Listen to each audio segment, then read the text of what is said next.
สบายดีนักศึกษาทุกองค์ทุกท่านเนาะที่สนใจมื้อนี้อาจารย์จะมาแนะนำการนำใช้ Google Meet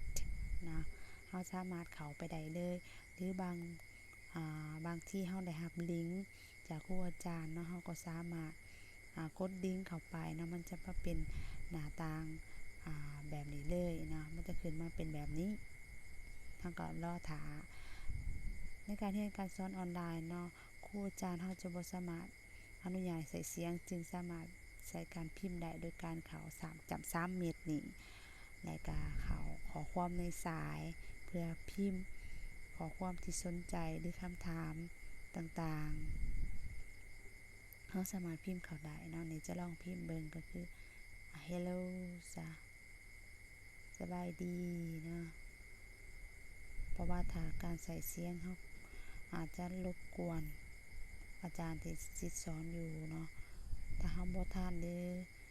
อยากมีความสนใจในข้อใดเราสามารถพิมพ์ใช้การพิมพ์แทนเนาะอาจารย์จะแนมเบิ่งแล้วก็ตอบคอมเมนต์ได้เนาะหลังจากนั้นเราก็สามารถกดออกได้โดยไม้ขวดติงกาเนาะนี่เสียงเราจะปิดเสียงไว้ถ้าองค์ใดที่บ่อยากแสดงใบหน้าก็สามารถปิดวิดีโอได้เนาะหรือทั้งขางเนาะ